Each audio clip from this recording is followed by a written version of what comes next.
Olá, muito boa tarde. Começa agora o programa Mercado Futuro. Eu converso com vocês aqui do estúdio da B3.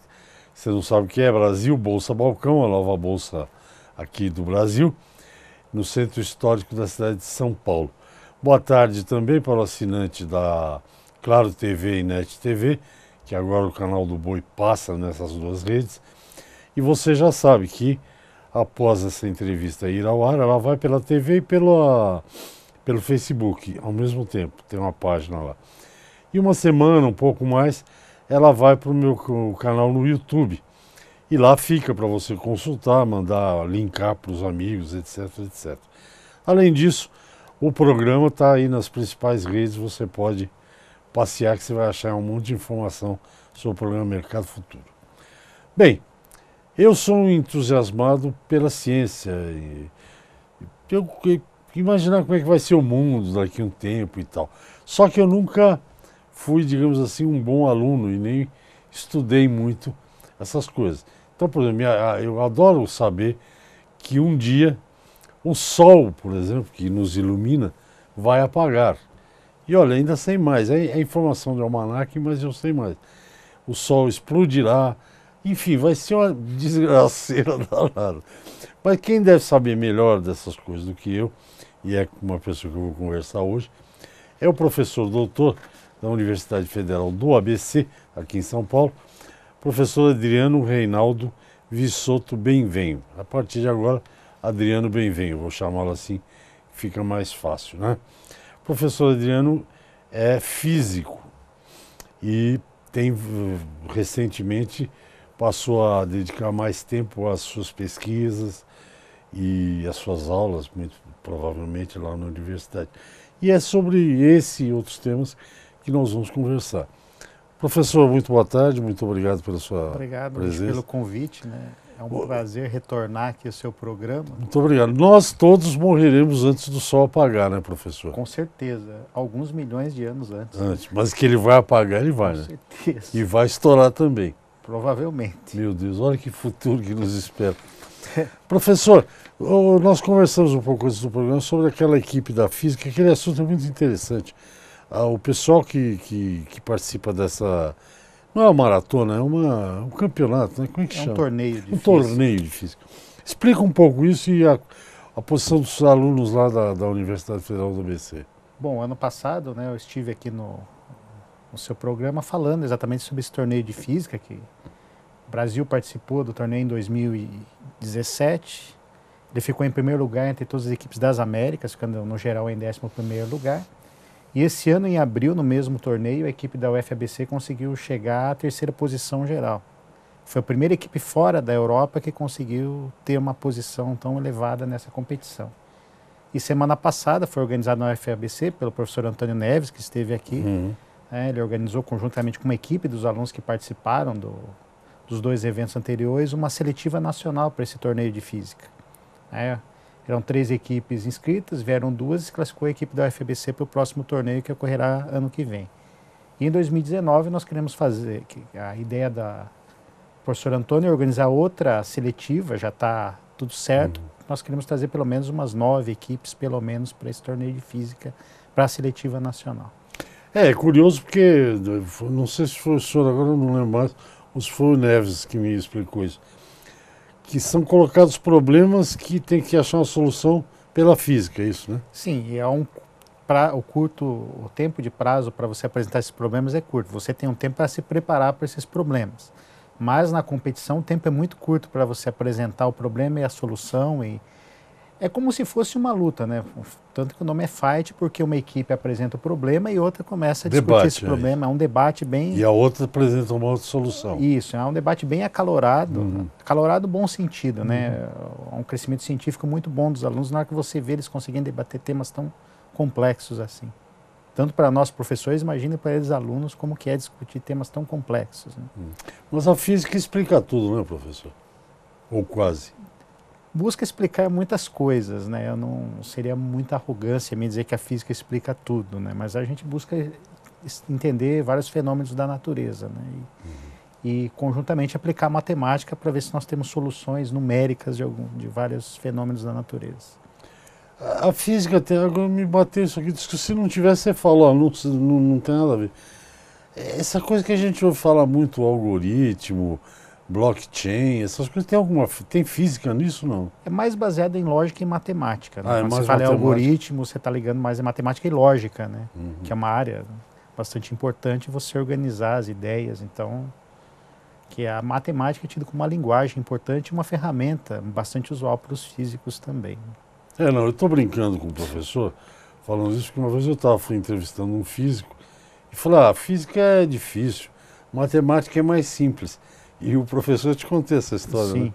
Ele falou, muito bravo comigo, Resch, a física explica a matemática, por isso que eu estou brincando.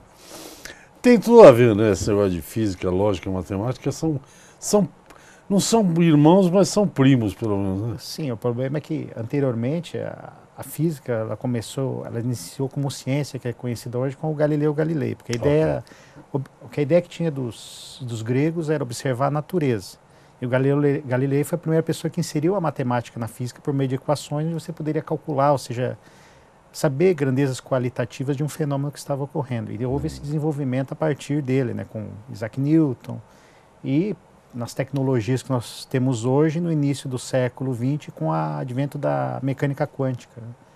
No século XIX com o eletromagnetismo, então do Galileu para cá houve um desenvolvimento muito grande da física porque foram se incorporando várias áreas e entendendo-se mais qualitativamente os fenômenos. Eu não sei o que eu estou com, mas ele morreu queimado, não foi ou não? Não, Galileu, quase. Né? Ele foi salvo pelo gongo. Ele não falou que a Terra era redonda, essas coisas? Que girava em torno do Sol. Em torno do Sol. Ele conseguiu... Enfureceu a igreja, foi um horror. A sorte que na época ele conseguiu contornar um pouco a situação, mas não foi fácil. Né? Não, mas tudo que é novo provoca essas coisas, né? Sim, eu acho que é... Reações indesejadas. Vamos falar da sua pesquisa. O que você está pesquisando hoje? Bom, a última vez que estava aqui eu estava trabalhando com os sensores para leishmaniose, né? Nós estávamos num trabalho inicial, né? Então agora nós já estamos num trabalho mais avançado com relação a isso, né? Que é validar todo o nosso sistema, né? Eu continuo trabalhando em colaboração com o professor da física, o professor Wendel, e agora tem uma aluna de mestrado, o nome dela é Mayra, que está desenvolvendo, finalizando esse trabalho com esses sensores, né? Porque na época que eu vim aqui, nós estávamos começando a desenvolver os sensores, e agora nós temos uma reprodutibilidade. Isso é um período muito longo para você transformar a sua pesquisa em algo palpável, né? Então demora bastante tempo para isso. Professor, eu perguntei na hora que pediram o intervalo, a gente continua já. Só um segundinho, tá bom? Tá ok. Gente, eu conheço o professor, doutor da UFVC, professor de física, Adriano Reinaldo. Adriano bem-vindo, vamos deixar os outros nomes. Nós voltamos rapidamente, até já. Ok, estou de volta, eu converso com o professor Adriano Benvenho, professor doutor da Universidade Federal do ABC, e ele estava falando da pesquisa que ele está desenvolvendo agora. A leishmaniose é uma doença sem cura, não é isso? Não, ela tem uma grande possibilidade de cura se você conseguir descobrir no começo. Para seres humanos, sim. Para animais, não. Né? Animais não tem. Não. Você consegue controlar a doença. Hoje tem alguns antibióticos que conseguem tratar a doença de uma forma que ele não... Apesar que a leishmaniose não se transmite de pessoa para pessoa, é só pela picada do mosquito palha. Né? Então, mas é um problema que aumentou bastante no Brasil. Recentemente eu estava lendo uma reportagem que em torno de 50 mil casos, que é algo bastante elevado para doença. Mosquito, é? É um mosquito que pica. É um mosquito que pica a pessoa e transmite a leishmaniose. Né? E ela pode atacar baço, fígado e medula óssea também. Tem casos que... Tudo letal, quase. Então, só que agora você tem os tratamentos, mas o problema maior é em animais, né? Porque antes o grande problema é que você tinha a ideia de se sacrificar qualquer animal que tivesse com leishmaniose, né? E agora tem tratamentos com antivirais que conseguem controlar a doença e não desenvolver nenhum dos sintomas da doença, né? Que ela pode ser cutânea ou nos órgãos internos. Né? E esses sensores que o senhor está trabalhando, o que você quer provar no final da pesquisa? Basicamente, nós queremos ter uma ideia, né, de qual é a quantidade de anticorpos que essa pessoa está gerando no organismo dela para saber quanto que ela está infectada. Então, esse é o maior problema que a gente tinha no sensor. Então, nós já conseguimos ter uma quantificação da a relação entre quantos anticorpos você tem, a relação entre antígenos e anticorpos, para você saber quanto que essa pessoa ou mesmo o animal está infectado. E a ideia nossa é que esse equipamento seja levado a campo, né? Que seja uma coisa que não existe hoje. Você precisa ir no laboratório, retirar o sangue, levar, ter um tempo... Qualquer exame que você faz demora um tempo para você ter um resultado. Então a ideia é que você tenha um resultado mais rápido possível e depois é procurar esses tratamentos também o mais rápido possível para a pessoa poder se curar do problema. Que se ela não se cura, a taxa de mortalidade é em torno de 10%, a taxa de mortalidade de uma doença não tratada como a leishmaniose. E ela atinge órgãos importantíssimos, né? Fígado e baço são... E a pessoa tem um aumento muito grande do abdômen quando ela não trata dessas doenças. E o problema maior é o aumento, né? Que era uma doença que acreditava-se que ela está praticamente erradicada, né? Hoje nós temos outros problemas também, com outras doenças que estão retornando exatamente por uma cultura de não vacinação, né? Então, você falando isso me veio essa pergunta, né? A gente está ouvindo falar de doenças que estavam esquecidas. Isso nós vamos ter que conviver com, sei lá, varíola, essas coisas antigas aí. O problema maior é que hoje existem... As redes sociais têm um papel importante na nossa sociedade e muita gente se espalha notícias como hoje se você tem uma doença, se você tomar uma vacina você vai ter efeitos colaterais. Tudo bem, são muito pequenos, mas se nós lembrarmos aí, década de 70, 60, o problema da poliomielite no Brasil, que várias pessoas tiveram problemas que não hoje, elas vivem numa condição muito problemática, né, por causa de poliomielite, varíola, sarampo. Hoje essas doenças estavam erradicadas. O que acontece é que se essa pessoa não se vacina, ela vira exatamente toda a população está vacinada, ou grande parte dessa população, a chance dessa doença retornar é muito pequena, mas quando a população começa a acreditar que a vacina vai fazer mal para a pessoa e deixa de vacinar, essa doença pode retornar e voltar a causar os problemas que elas não causam há décadas no nosso país, né? Ou no mundo também, né? É curioso, teve aí um negócio de febre amarela, né? Sim.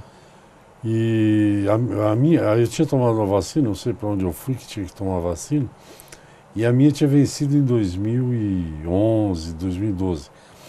Mas eu estou morando numa área que era mais incidência de... me falaram, tem que ir lá no posto tomar vacina. Eu falei, tomei, porque eu acho que, aliás, a febre amarela, depois da segunda vacina, acho que não precisa tomar nunca mais, não sei, mas enfim. É isso que você está dizendo, que tem que vacinar mesmo que tenha sido vacinado. Na verdade, o que está acontecendo é que as pessoas não estão se vacinando mesmo, né? Crianças hoje não estão se vacinando. Eu presenciei casos, quando fui tomar vacina de crianças que foram no posto de saúde, que não tinham tomado nenhuma vacina que se espera um período até 1 ano de idade.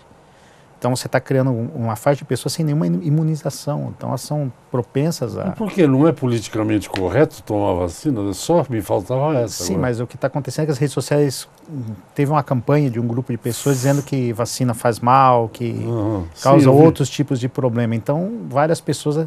Então é o que eu falo, as redes sociais têm um papel importante, tanto para o bem como para o mal. Nesse caso, cria-se eu chamo de factoide, né? Um factoide que não é a realidade que se vê nas últimas décadas no Brasil, a erradicação de várias doenças que estavam presentes no nosso meio, né? Tem vários casos, coisas interessantíssimas, por exemplo, esse negócio de cortar mato na beira do rio era por causa da febre amarela mesmo, né? Sim. Que tinha um inseto e tal. Mas o mundo mudou, mas você não pode desconfiar da ciência, né? Sim, o problema é que hoje sempre a ciência está sendo colocada em xeque, mas nós temos há evidências científicas de que isso funciona, né? Não é uma coisa... Ninguém está falando, a vacina não funciona. A vacina funciona realmente, isso é provado, né? No Brasil, por exemplo, quantas doenças, como a gente citou agora há pouco, foram erradicadas exatamente por essa política de vacinação, né? O Brasil criou uma política de vacinação nas últimas décadas que ajudou a que você tem postos de saúde em vários locais, você consegue atender toda a população com vacinas. Então, quando cria-se isso cria um problema grande para o país, porque imagine o quanto que nós vamos ter que gastar em vez de saúde preventiva, em saúde depois que a pessoa desenvolve uma doença. Já que estamos nesse assunto de vacina, eu queria perguntar um negócio que tem a ver com agro, não sei se é tua área, mas... Por exemplo, você se deu o trabalho de ler alguma coisa? Essa vacina contra a gripe, por exemplo, A gripe, até onde eu sei, não tem, não é que não tem cura, ela é os sintomas você tem que aguentar, você toma remédio para diminuir os sintomas desagradáveis. Se é que você sabe essa composição. Eu ouvi dizer que a vacina, eu nunca tomei a vacina contra a gripe, apesar de ter idade para isso. São alguns vírus, né? Não, porque o vírus da gripe ele se modifica muito, é isso? Ele sofre mutações, né? Tanto que você tem, ele sofre mutações, mas, bom, vou dizer o que eu entendo. Então você consegue, com a vacina, prevenir, por exemplo, que a doença tenha uma prevalecência muito forte no seu organismo, que a gripe pode não parecer, mas ela, num estágio, uma pessoa que está com o organismo enfraquecido, ela pode levar à morte, né? Então, a ideia, por exemplo, das vacinas no caso da gripe, é tentar pelo menos remediar os sintomas. Entendi. Né? Entendi. Sintomas podem se levar, por exemplo... pode virar pneumonia, enfim. Casos mais graves. A pessoa com a saúde abalada pode mesmo vir a morrer. Bom, vamos ao intervalo, eu converso aqui com o professor Adriano Benvenho, da Universidade Federal do ABC. Eu estou perguntando coisas que nem era combinado, mas enfim, é assim que o programa é. Nós já voltamos já, até já. Ok, gente, estamos de volta. Eu, professor doutor Adriano Benvenho, da Universidade Federal do ABC, professor de Física. Eu tenho uma pergunta, Adriano, que eu ia combinar no intervalo e esqueci de combinar. Tem a ver com o setor do agro, mais propriamente. Tem uma grande discussão sobre a retirada da vacinação. O assunto é vacina. Sobre a retirada da vacinação contra a febre aftosa em bovinos. Por exemplo, tem estados que estão há 20 anos vacinando 2 vezes por ano e não tem mais casos de... Não apareceu mais nenhum caso. Tem um organismo, chama Panaftosa, que faz os estudos aí, científicos e tal, e defende não o Panaftosa, mas ele dá a base para a defesa de parar com a vacinação, porque diz o Panaftosa que não há mais circulação viral. Isso cientificamente é explicável? Não quero que você seja nem a favor nem contra, quero que você me explique tecnicamente. Bom, você vê que o Brasil melhorou bastante o comércio de carne, exatamente, eu vou dizer o que eu entendo, porque eu leio sobre isso também. Então, o que acontece é que o Brasil hoje basicamente está livre da febre aftosa. Isso traz para ele uma nova posição no mercado mundial de venda de carne. Exato. O que acontece é que você não sabe se os seus vizinhos de país estão fazendo... Você vê, o Brasil tem em torno de 9 mil quilômetros de fronteiras terrestres.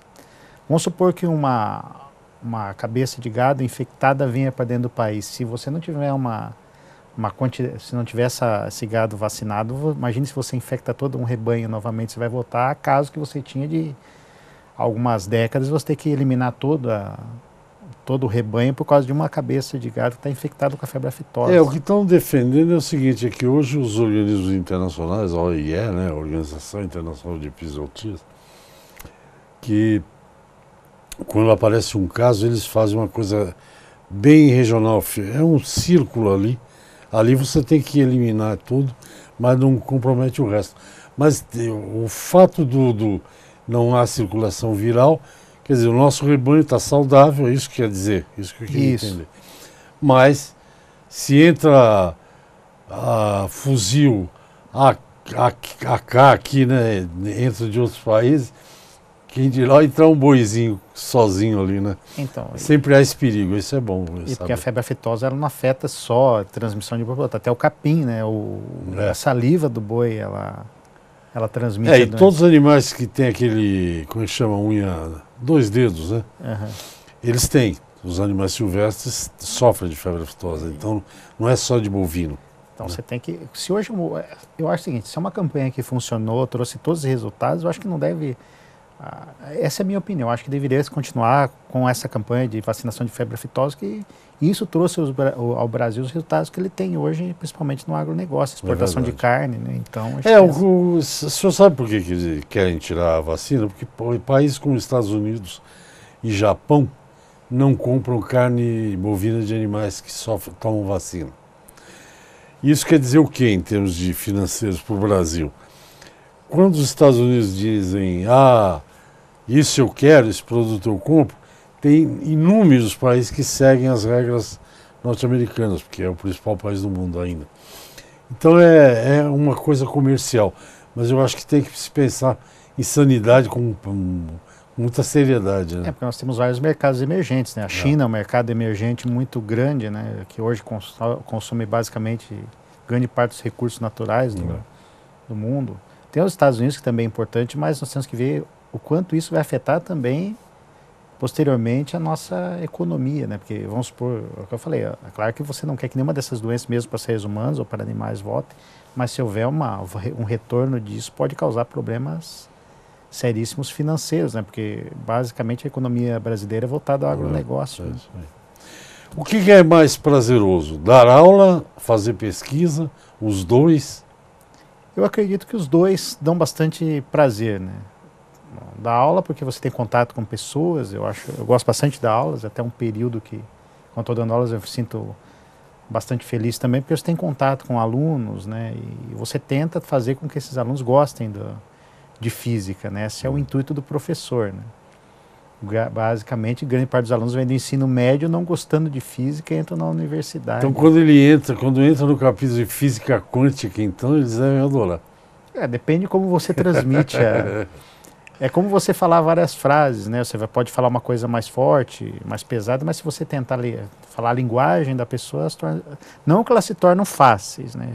Tornar a física fácil é uma coisa que eu não vou aqui dizer, consigo tornar a física fácil, mas você consegue fazer que o caminho seja mais curto entre o aluno e o professor. Né? Qual é a sua relação? Estou perguntando porque eu já entrevistei outros professores de outras matérias, mas...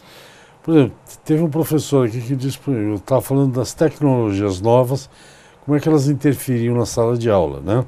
Celular, aquelas coisas que a gente já sabe, né? E um professor me disse, olha, eu tento fazer o aluno se encantar com a minha matéria. 1, 2, 3 vezes. Se ele prefere ficar jogando no celular, aí chega uma hora que eu desisto. Ela foi uma mulher, foi muito sincera. Ela tenta o máximo. Chega uma hora que desiste. Como é que é a tua relação com esse tipo de coisa? Não pode usar celular? Pode? Faz chamada? Não faz chamada? O que eu acho que hoje o grande desafio do professor, como ela falou, é transformar a aula em algo atrativo. Então você tem hoje vários recursos eletrônicos que têm que ser usados a nosso favor. Né? O professor hoje ele não está na mesma posição que ele estava alguns anos atrás, que eles punham alguma coisa lá na frente, os alunos eram observadores passivos daquilo que ele estava falando e não interagiam. Hoje a ideia do professor é interagir mais com os alunos e hoje até tem várias plataformas que você consegue interagir com os alunos. Né? Por exemplo, simulações, você consegue ter programas que cada aluno pode instalar no seu celular e você fazer perguntas, eles darem resposta e você não saber que aluno respondeu aquilo, mas saber qual quantidade de pessoas está entendendo aquilo que você está falando em sala de aula. Então, a tecnologia ela tem, como eu digo, tem dois lados. Ela pode ser prejudicial ou pode ser algo amigável. Então, o fato é que o professor tem que começar a olhar essas tecnologias de forma um pouco diferente. Se você pensar eu comecei a dar aula há quase 10 anos na universidade. Como que a minha relação foi mudando com os alunos? Exatamente eu fui incrementando essas tecnologias no que eu estou fazendo em sala de aula. Então, o aluno pode se comunicar com o professor, pode perguntar, tem várias Hoje nós temos várias coisas, por exemplo, atendimento online, a gente faz para alunos, você está no seu computador, você atende o aluno em uma dúvida, atendimento presencial em sala de aula, não é que essas coisas vão deixar de acontecer, mas você tem que incrementar isso para ajudar a melhorar... Falar a língua que ele está falando mais também, né? Você tem que falar a língua do jovem, né? Por exemplo, não pode criar... O problema maior é você criar barreiras entre pessoas, né? A pessoa não fala a minha linguagem. Não, todo mundo consegue falar uma linguagem razoável, desde que cada um tenta encontrar um meio termo, né? Ou seja, cada um buscar a aproximação, essas coisas se tornam mais fáceis. Professor, nosso tempo acabou. Uma pena, rapidinho demais, mas eu prometo que eu vou convidar o senhor, não vai ficar um ano sem vir, eu te convido para vir. Agradeço o convite. Muito obrigado. O senhor sabe, o programa vai para o YouTube, aí você pode fazer a moçada assistir lá, dar de castigo para eles. Não, O que o professor falou no programa? Eles podem me julgar depois, né? Melhor não. Tá bom, Adriano. Eu Professor, muito obrigado. Eu que agradeço. Conversei com o professor, agora sim, Adriano Reinaldo Vissotto Benvenho, professor doutor de Física da Universidade Federal do ABC. Até amanhã, amanhã tem mais programa Mercado Futuro. Obrigado pela audiência. Tchau, tchau.